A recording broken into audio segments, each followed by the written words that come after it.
शुरुआत करते हैं, अपने दिन की शुरुआत करते हैं। और दिन की शुरुआत अगर देव, शास्त्र और गुरु के सानिध्य से होती है तो निश्चित मान के चलना वह दिन मंगलमय होता है।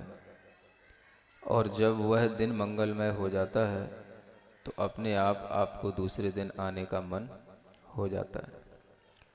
शायद इसी भावों से आपकी यह मंगलमय यात्रा निरंतर चल रही है और इसी क्रम में जो आपको प्रतिदिन कुछ नया विचार, नया ज्ञान, नया भाव मिलता है, श्रायस्पद कृति के माध्यम से वह भाव आपको दिया जाता है।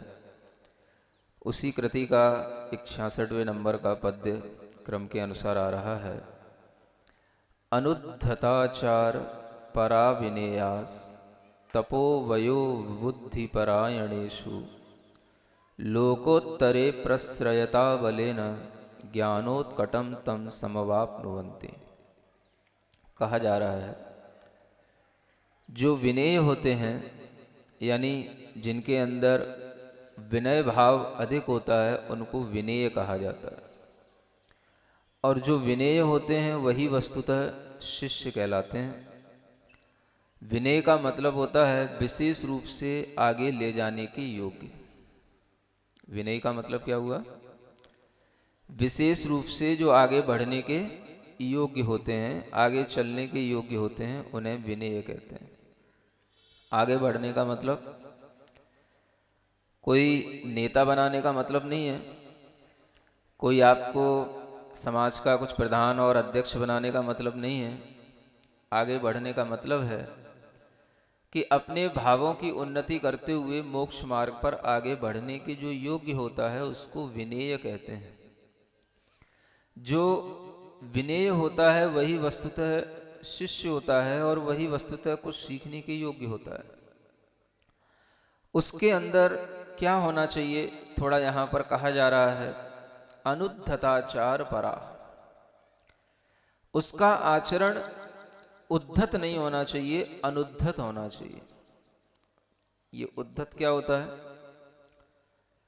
बोलते हैं कि जैसे हम कोई भी काम कर रहे हैं तो उस काम में हम अगर अपनी उद्दंडता दिखाते हैं या हम उसी काम को कुछ बहुत ज्यादा अहम भाव के साथ करते हैं तो वह उद्धताचार कहलाता है। और उसी काम को बड़ी नम्रता के साथ, विनम्रता के साथ करना, ये अनुद्धताचार कहलाता है।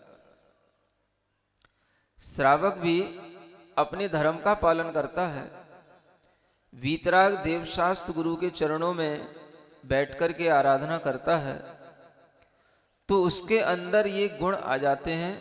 उसको कहते हैं ये अनुद्धत नहीं, अनुद्धत है, ये उद्धत नहीं है।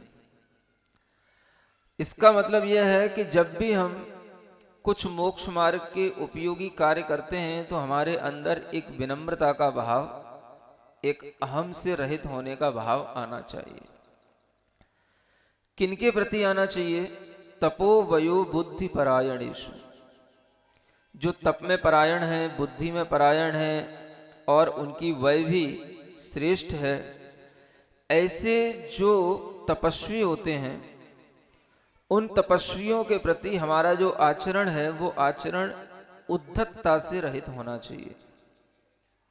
ये श्रावकों के लिए कहा जा रहा है, क्योंकि श्रावक सुबह उठ करके जब कोई भी धर्म कार्य करने की बुद्धि करता है तो आचार्यों ने कहा है कि वह दान और पूजा से अपना दिन प्रारंभ करे। किससे प्रारंभ करे? ये तो मालूम है ना आपको।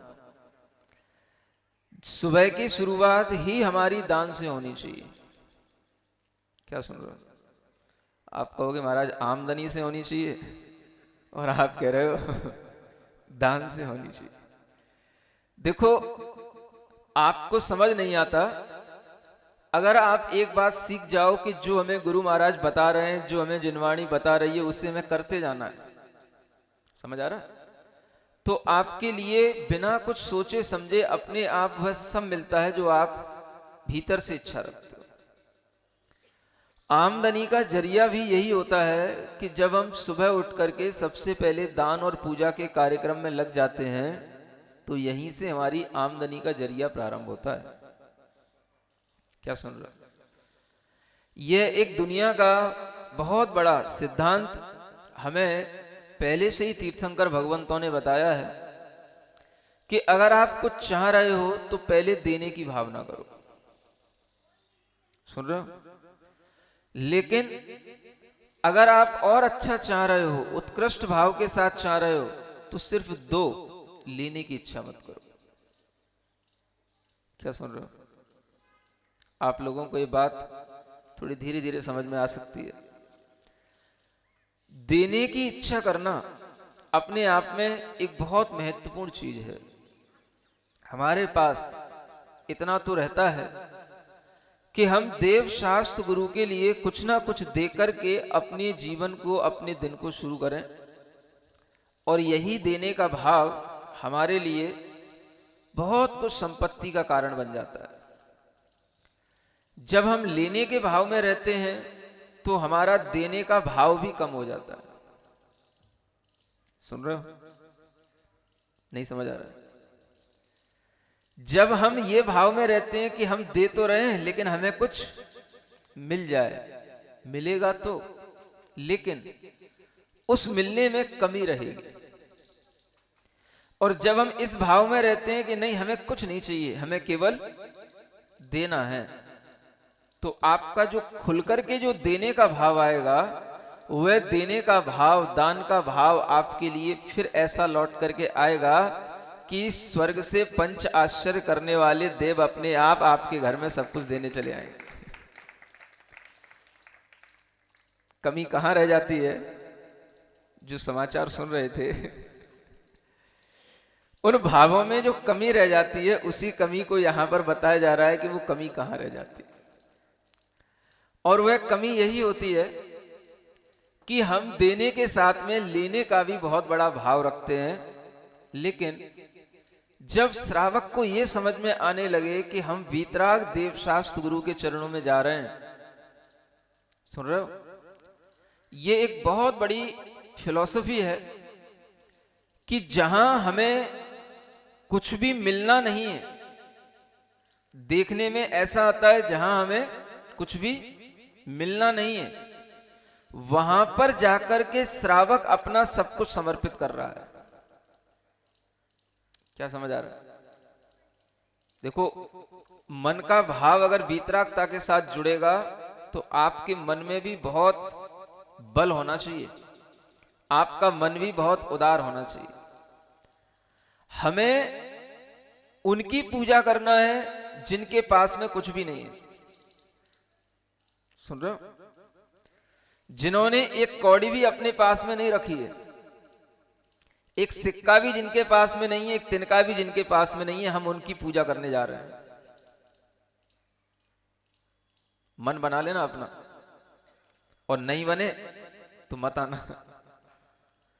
उन भगवान की पूजा करना है जिनके पास में कुछ भी तिल तुस मात्र भी, जिनके पास में कुछ ना परिग्रह है, ना कोई आडंबर है, और उन्हीं प्रभु के मार्ग पर चलने वाले हमें वीतराग गुरु की आराधना करना है जिनके पास भी कुछ नहीं है। समझ आ रहा है? ऐसी वीतरागता की आराधना करने का भाव अगर श्रावक के अंदर आ जाता है तो आप क्या समझते हो? वह श्रावक अपनी ही ताकत से, अपनी ही भक्ति से, अपने ही देवशास्त्र गुरु के प्रति श्रद्धा के भाव से देवताओं को भी इस धरती पर बुला लेता है, जब उसके अंदर इतनी ताकत आ जाती है कि नहीं, मैं वीतराग देवशास्त्र गुरु की ही आराधना करूंगा। देवता लोग आपके राग से कभी धरती पर नहीं आते।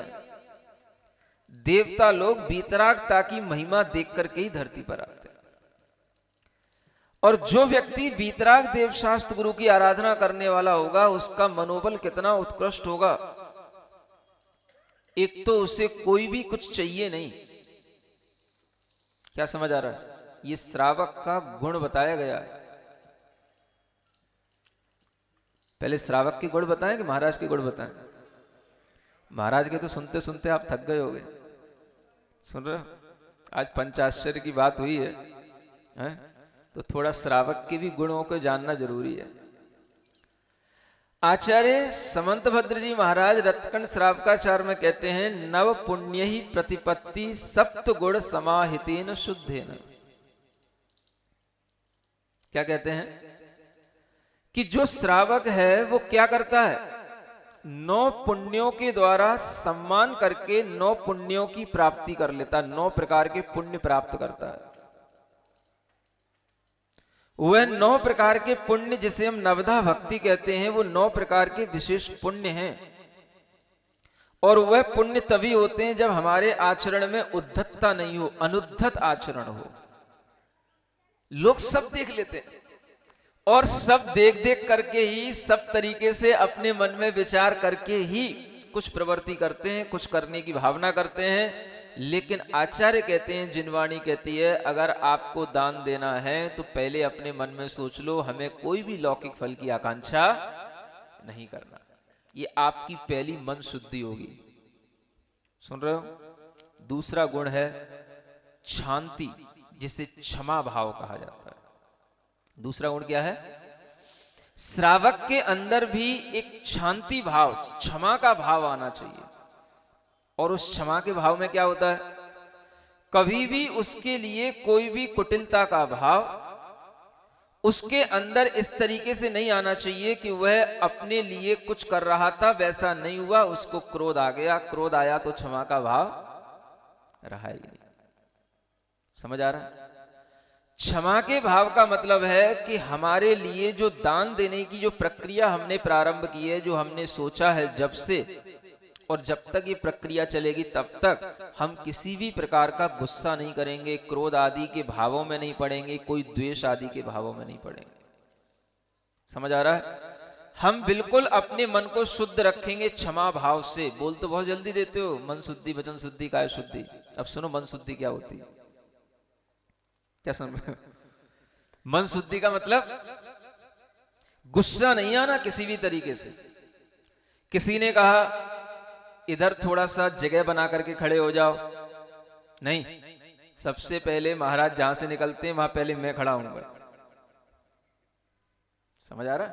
सबसे पहले महाराज को मुझे देखना चाहिए। किसी ने कहा नहीं भैया थोड़ा सा दूर दूर खड़े हो जाओ, थोड़ा सा लाइन बना लो, लाइन में सबसे पहले मैं खड़ा हूंगा, तुम बाद में खड़े होना। समझ आ रहा है? कहां रहा तुम्हारा क्षमा भाव? जब से तुमने दान देने की प्रक्रिया शुरू की, प्रारंभ किया, जब से सुबह से अपना मन बनाना शुरू किया, तभी से आपके मन में क्षमा का भाव चलना है। और वह क्षमा का भाव तब तक चलते रहना है जब तक कि महाराज का आहार पूर्ण ना हो जाए। कम से कम इतना तो नियम लेना पड़ेगा। क्या समझ आया? किसी दूसरे ने कहा कि आप थोड़ा दूर दूर होकर के खड़े हो जाओ, उधर आगे जगह पड़ी है वहां खड़े हो जाओ, एकदम दूसरों से भिड़ो मत। अलग अलग चौके वाले हैं तो ये पता पड़ जाए कि हाँ इनके बीच में डिफरेंस है भाई, एक चौके वाले इतने गुट है, एक चौके वालों का ये ग्रुप है, एक चौके वालों का ये ग्रुप है। कुछ समझ में तो आए? नहीं समझ आ रहा। और जिसने समझाया, जिसने कहा, जिस व्यवस्थापक ने व्यवस्था बनाई, आप उसी के ऊपर टूट पड़े। क्या हो गया? महाराज के सामने बोलोगे मन शुद्धि, लेकिन ये मन शुद्धि कहां से शुरू होनी चाहिए थी? जब से हमने आहार देने का भाव बनाया तब से हमारे मन में शुद्धि चलनी चाहिए। ऐसा नहीं केवल महाराज के सामने बोलने को मन शुद्धि, आपका मन शुद्ध होना चाहिए पूरी प्रक्रिया में। आप पड़गाहन करने के लिए खड़े हैं तो आपके मन में शुद्धि रहनी चाहिए। कोई अगर कुछ कह भी दे, मन में कोई भी मिलानता नहीं आए, क्षमा भाव। सामने वाले ने अगर आपसे गुस्सा दिलाने के लिए यह भी कह दिया, तेरे घर पे महाराज आते नहीं तो क्यों चौका लगाता रहता? 3 दिन हो गए अभी तक महाराज नहीं आए, क्यों चौका लगाता रहता? नहीं समझ आ रहा? क्या करेगा? गुस्सा आएगा? है?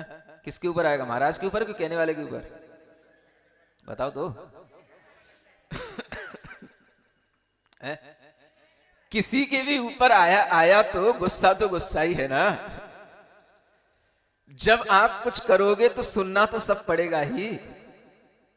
रखना क्या है हमें? कब सीखोगे क्षमा भाव? केवल क्षमा वाणी बनाने के दिन?